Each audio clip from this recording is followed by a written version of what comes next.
There are too many beings in this world trying to hold classes without having any class.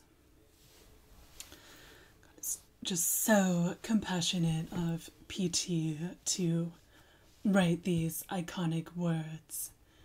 And it's so amazing to have found a Brahmin who has class and is capable of holding a class.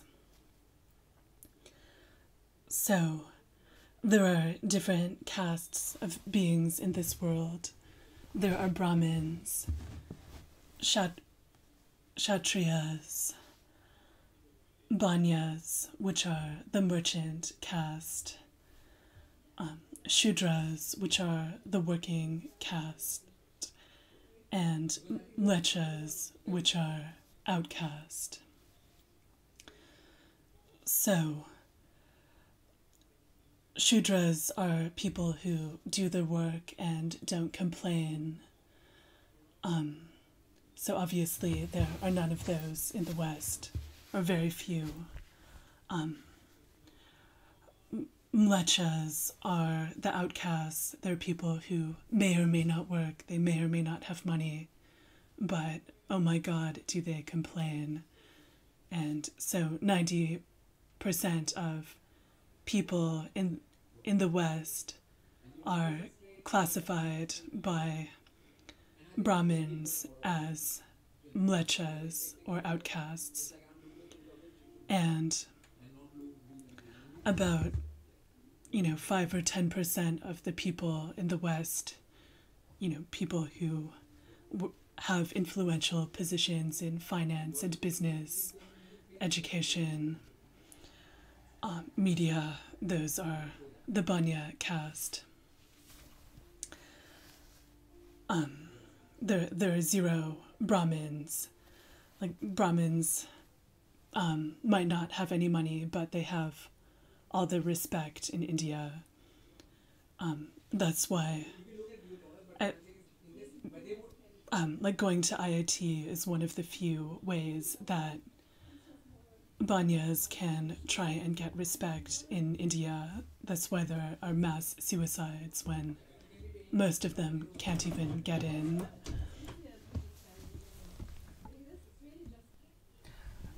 So, in the West, where there's no elite caste to put the Banyas in their place, everything has become about money. Like, how much money you have is what caste you are, even though it shouldn't be a very big deal.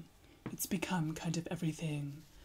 And not only that, it's because now these Banyas, they're, slinging an educational product or a pseudo-intellectual product to the Mlecha caste, and as long as they give them something that allows them to complain slightly more articulately, the Mlechas will, think that they're brilliant.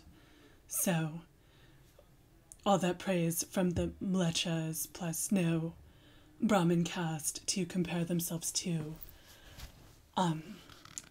it's very possible for them to get high on their own supply, as they say in the old country, to start thinking that they are far, to start actually believing their own fake morality and random theories. So what it means to be a Brahmin, it means to be unswayed by whatever anybody says or what they're doing. So if everybody else is eating meat, like a true Brahmin is not going to start eating meat.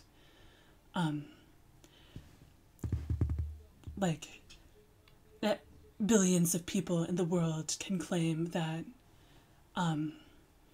a heterosexual person can play in the Premier League, but PT will never believe any such thing, no matter how many billions of people claim it, or no matter how many people refer to the members of Led Zeppelin by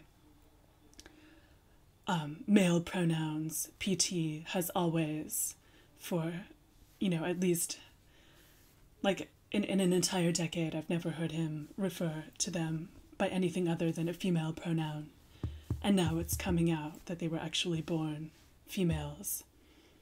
Like, a true Brahmin is entirely unswayed by what anyone else says or does. And I love having that security that anyone can say anything about me and it's not going to sway PT's opinion one iota.